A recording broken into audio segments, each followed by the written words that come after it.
What would you like for dinner tonight? Oh, I'm afraid I can't make dinner, Nat. Really? Yeah, I'm chairman of a new committee they're forming to help dropouts. We may be meeting late. What's a dropout? Now, what do you think it is, son? A parachutist coming down enemy territory? A dropout is a student who quits school. Oh, boy, how can I get to be one? Just keep up the grades you've been getting. Seriously, that's no laughing matter. Thousands of students are dropping out of high school before they get their diplomas. It's a terrible waste. Kathy, where's Patty? Oh, she's coming out, Natalie. Say, Kath, I just got an idea. How would you and Patty like to serve as student advisors to our anti-dropout committee? I'd love to, Uncle Martin, and I'm sure Patty would. Why didn't you ask her? Yeah, that's a wonderful idea. Having students on the committee? I think I'll bring it up at the meeting tonight. Two of you could talk to students at their own level. Fine. Patty, we'll be late. I'm ready. Let's buzz, cousin. Patty, how would you like to serve on a committee to help stop school dropouts? Gee, Papa, I'm afraid you picked a bad time to ask me. Why? Because I'm dropping out of school next week.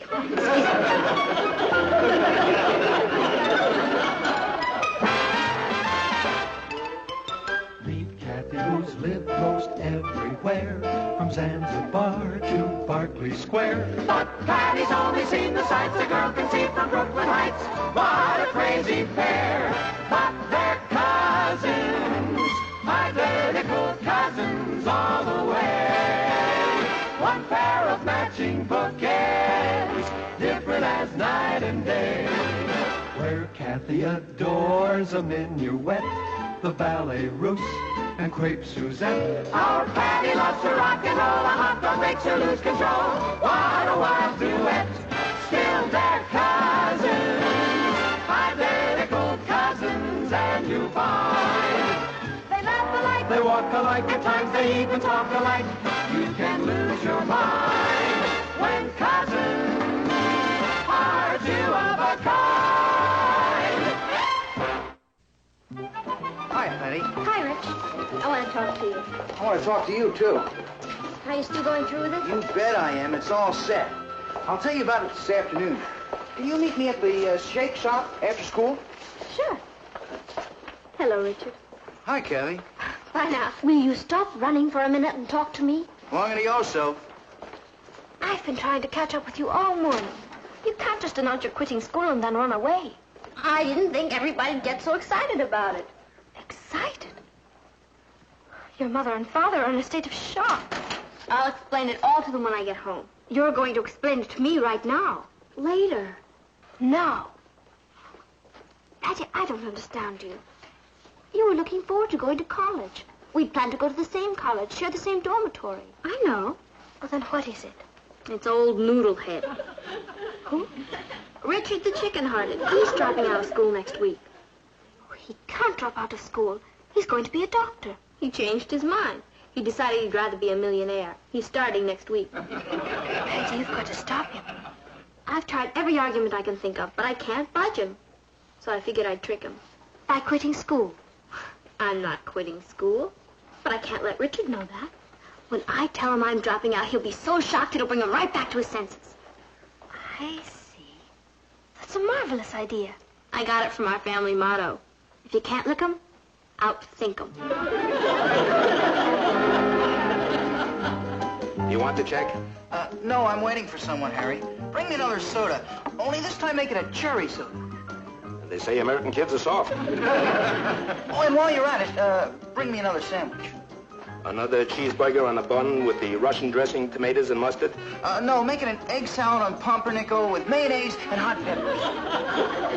With egg salad on pumpernickel with mayonnaise and hot peppers. Right. It's your stomach. Oh, what do you mean by that? Nothing. I'll bring it right away. I don't want to make you late for dinner.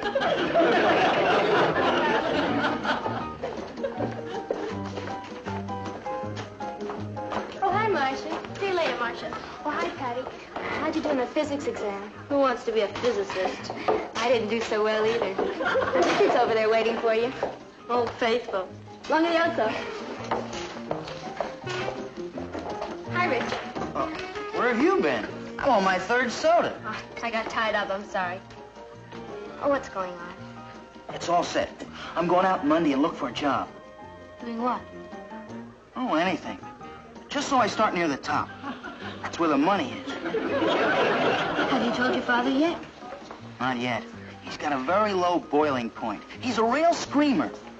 Does your father act like that? No, he's the quiet type. Gets that real hurt look on his face. I'll take the screamer any day. Parents are funny. They keep saying it's your life, but they keep telling you how to live it. But nobody's going to tell me I have to finish school. No one can force you to get an education. Right. Richard, I've been thinking about what you said about school being a waste of time and who needs it. Yeah? And I've decided to drop out, too. You? Drop out? You're kidding. No, I'm serious. I figured if you're going to drop out, I'm going to drop out. You would do that for me? Patty, that's the most wonderful thing I ever heard of. So I figured if I told him I was dropping out of school, he'd say, I won't let you do it, Patty. No, sir. If you feel that strongly about it, I'm going to continue school. I'm going to go to college and become a doctor. And you told him? Yeah. What did he say? He said it was the best news he ever heard in his life. I can't understand why he's quitting. Last week he spent a whole evening talking about how excited he was about being a doctor. Yeah. He said he was going to join the WHO. Who? The World Health Organization. And go to some remote jungle in Africa and help all the poor natives. That doesn't sound like a boy who's interested in becoming a millionaire overnight. I know. He's changed his whole basic personality. In a week? Oh, you can't explain Richard, Papa. You just have to accept him. I'm not accepting any youngster who drops out of high school. Our society is getting more complicated every day. Without a high school diploma, no one has much chance of getting ahead. Now, that's what I told Richard, but I couldn't get through to him. His head is made of solid oak. You know, maybe I could get through to him. Would you try? Why don't you ask him here for dinner tomorrow night? Well, that's great, Papa. If it's okay with you. Of course it is. Fortunately, there's a sale at the supermarket.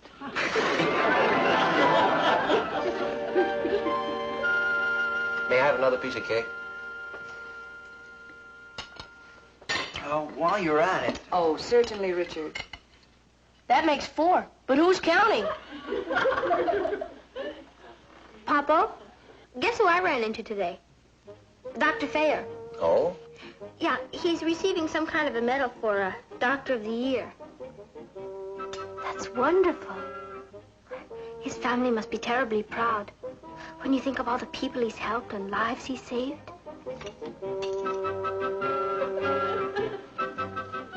I guess the medical profession must be just about the greatest one there is. Dedicating yourself to your fellow man. Could I have another glass of milk? Certainly, Richard. Oh, by the way, Natalie, I ran into old Tim Newton today. Tim Newton? You remember Tim Newton, my old boyhood buddy? Oh, Tim Newton, of course. How is he? Oh, he's in terrible shape. What's the matter with him? Well, he's been having a very hard time of it. You know, Tim dropped out of high school before he finished.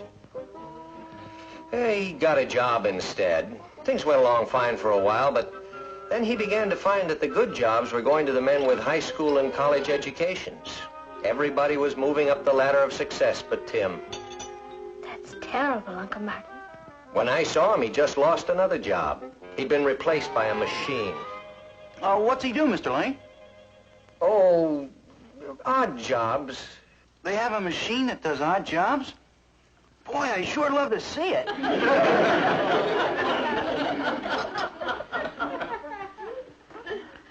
I guess it must be pretty rough getting anywhere without a high school education. Old man Blair dropped out of school, and he's having a pretty tough time of it. That's just what I was saying. What does he do? Nothing. It's my point exactly. He's retired. He made about $20 million, bought a house in Florida, and now he doesn't know what to do with himself all day.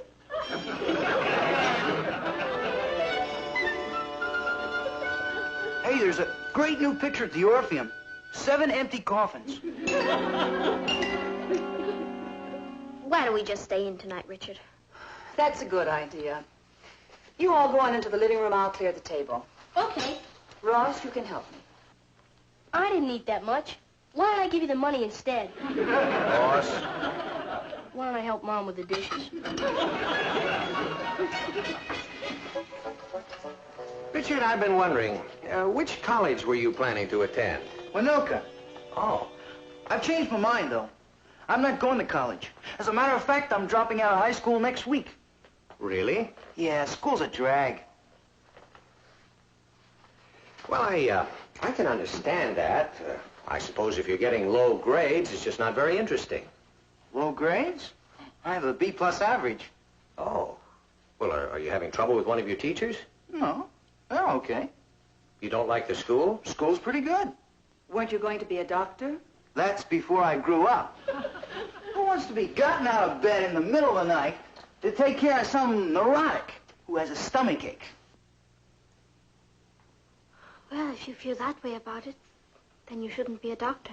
I'm not gonna be a doctor. Well, that's too bad, Richard. I think you would have made a fine one. It takes too long to build up a practice. I want to start making money now. Is that so important? You bet it is. I want to make a lot of money, and I want to make it fast. What about all those sick natives? I was just talking. They don't really mean anything to me. Look, if you people got me here to talk me into staying in school, you're wasting your time. If you think I'm going around with a boy who's only interested in money, then you're wasting my time. Well, nobody said you had to go around with me. That's right. And I won't. Well, that's fine with me, too. I'm sorry. Well, I'm sorry, too, Richard. We're all a little upset about you dropping out of school, you know. Look, maybe if we discuss... There's nothing to discuss, sir. Isn't your family going to be terribly upset? Well, for a while, I guess. But they'll get over it. Will you? I wish everybody would stop acting as though I'm committing some kind of crime. Don't you think it's a crime to waste human intelligence? I'll be using my intelligence. Let me ask you another question, Richard. Do you honestly think it's more important to use your intelligence in making money than it is to use it in developing a skill that would help people who badly need your help? I think money is more important. I see. Well, there's nothing more for me to say then, is there? No, sir, I guess not. Will you say goodbye to Patty for me? Of course. I probably won't be seeing you people again. Thanks a lot for the dinner, Mrs. Lane. You're welcome. Well, goodbye, sir.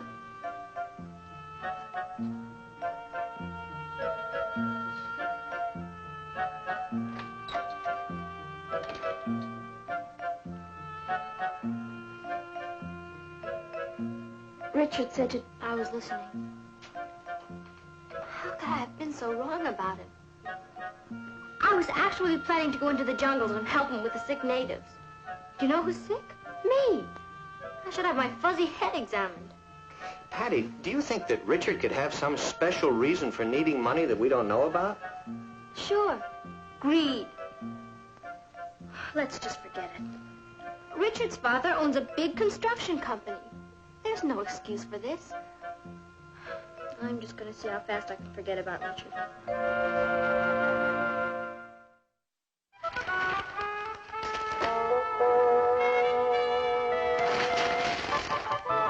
Hey, look at this. What is it? That's the reason Richard's dropped out of school. $2 million. Martin.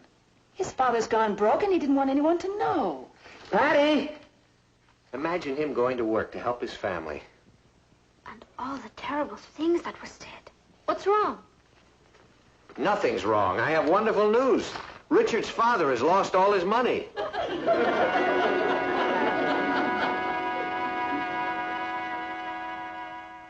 Now that we know the truth, what are we going to do about it?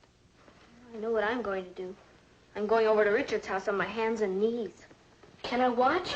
The time he needed me most, I walked out on him. You didn't know, Patty? All that talk about how he was interested in money and didn't care about helping people. He's the most generous boy I've ever known. It must be killing him to give up medicine. They must be desperate if they're allowing Richard to quit school and go to work. Isn't there anything we can do, Uncle Martin? I don't know, Kath. Richard's father's in the construction business. I think he's used to pretty big jobs. At a time like this, I'm sure he'd be grateful for even a small job. Well, cement walk in our patio is cracked. We don't really need a new walk, but I guess to help him out, we can let him put one in for us. Let's. And weren't Harriet and Marvin talking about putting a wall around their garden? And Sam and Celia said their driveway was full of holes. Call him, Papa, please. All right. What's his name again? Jonathan? Right. I want to finish this stretch from here to Flagstaff by the 15th so we can move the crew up to Utah and get started on the project up there. Do you see any problems? We should be able to do it, Mr. Harrison, now that we're out of that turnpike contract. The suckers that take that over won't get more than $1 million or $2 million profit out of it. The Utah deal is 5 times as big as that. Harrison. Hello, Mr. Harrison. This is Martin Lane. Say, listen, I'm sorry to bother you so late, but I need a favor. That's all right. What can I do for you? Well, I have some cracks in my patio walk. Cracks in your patio walk? Yes, now I know you don't usually handle jobs that small, but I wonder if you could come over and take a look at it. He wants me to come over and take a look at the cracks in his patio walk. What for? What for? I'd like you to repair them, as a special favor. He wants me to repair it as a special favor. He must be broke. I'd be glad to come over and take a look at it. Well, I certainly appreciate that, Jonathan. Tell him about Sam and Celia. Oh, and some friends of mine have holes in their driveway. One of his friends has holes in his driveway. He sounds like he has holes in his head. Could be. His daughter goes with my son. Now, why don't I come over there tomorrow? I'd appreciate that. Invite him to dinner. Now, could we give you dinner? He wants to give me dinner. Ask him what they're having. What do you say we make it after dinner? Say about 9. Fine. I'll see you then. Bye. You're going over there? Yes. Poor devil. He and his friends must be pretty hard up to go around asking for charity. That newspaper game must be pretty rough. There. What have you got there? Some fudge for Richard. What has he done wrong now? Ha, ha, ha. Just for that, you can't come visit us in the jungle. Promise? I bet it really happens. Why not? You can make anything happen if you want it badly enough. Maybe I'll become a nurse so I can help Richard. I can see me now at his side while he's operating. There's an emergency. Calling Dr. Harrison. Dr. Harrison, please. Come rushing down the corridor. There you are, Doctor. There you are, nurse. Patient stop breathing. We're the only ones in the world who can save him. Scalpel. Scalpel. Forceps. Forceps. Oh, looks bad. Yes, it does. Good heavens. Do you know what's wrong with this patient? Yes, he has lumps. And he's not the only one. Yes, Mr. Harrison. Come on. And remember, they're a very proud family. No matter what he does, he's doing us a favor. Otherwise, they'd never accept it from us. Good evening, Martin. Hello, Jonathan. I certainly appreciate your taking the time to come over here. That's all right. I figured it must be pretty important to you or you wouldn't have asked me. That's right. Come in. You all know Mr. Harrison. Yes. Hello, Mr. Harrison. Good evening, Mr. Harrison. Hello, everybody. Would you like some fruit? No, thank you. Is Richard here? No, he isn't. Would you believe it? I haven't seen that boy since yesterday. Neither have I. Maybe he's run away from home. No, he would have asked to borrow the car. Well, how's the newspaper game? A little slow? Slow? Well, I suppose at this time of the year there's not too much happening. Sure, a lot of businesses are seasonal. The trick is not to let it get you down. Well, that's a wonderful philosophy. When things get tough, we just can't quit. That's right. That's a wonderful spirit. I'm glad you feel that way. And, if you'd like to take a look at the patio, it's right out this way. I'll be glad to. You'd never know it. He seems so well dressed. Keeping up a front. Poor man. You can always tell. I'm glad we're able to help him. So am I.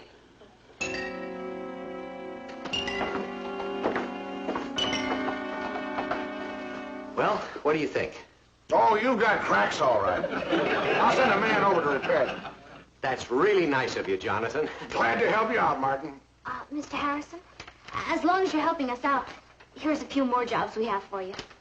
What's this? Oh, walls, cracking ceilings, walks. This neighborhood's in terrible shape.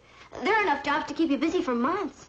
I don't do this kind of work. I'm a construction engineer. Oh, we know that. But you see, these people are very good friends of ours, and they would appreciate it if you would help them out by taking on this work. Well, if it would really help you out. Oh, it will. Well, then I'll send a crew over tomorrow. That's really a load off my mind, Jonathan. It's a load off my mind, too. Now Richard won't have to quit school. What did you say? I said, now Richard won't have to... Uh-oh. He hasn't told you yet. Richard's quitting school. Well, he was thinking about it. He never said a word to me. He's a very proud boy. If he has any problems, why doesn't he come to me? I'm a warm, understanding father.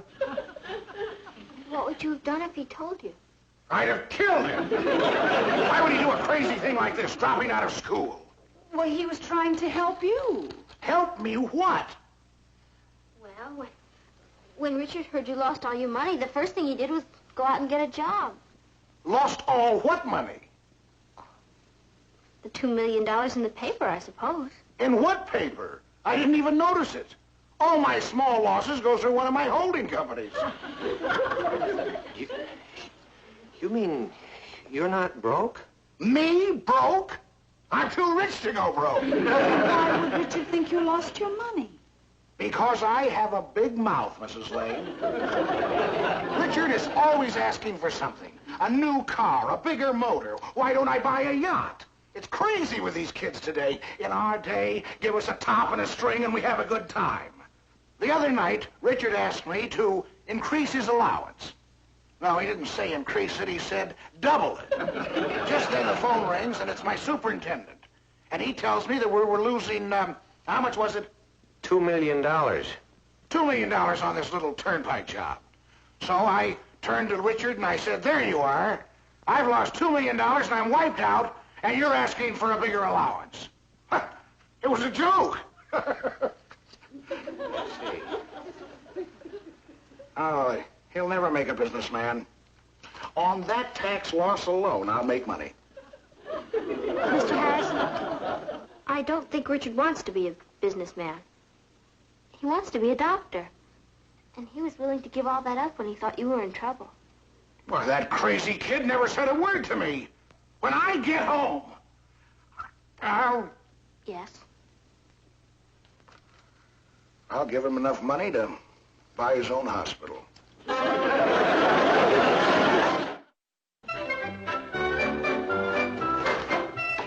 Arthur. Hey, now, you look great. You all set for the little old basketball game? All set for the little old basketball game. I bet old Marblehead's mad, isn't he? My cutting in on his girl. Oh, hi there. I was just telling Patty you're a loser. Just couldn't hang on to her, could you? Well, you can't win them all. All set, baby? All set, baby. Bye. See ya.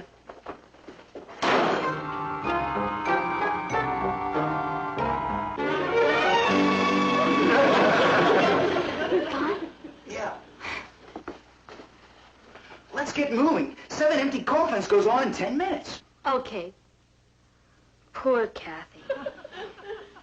Remind me to do something extra special nice for her tomorrow.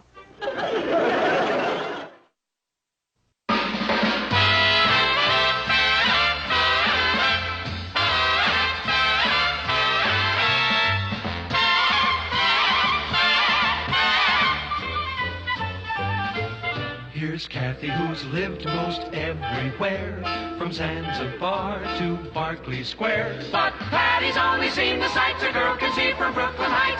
What a crazy pair, but they're cousins, identical cousins, and you'll find they laugh alike, They walk alike, at times they even talk alike. You can lose your mind when cousins are two of a kind.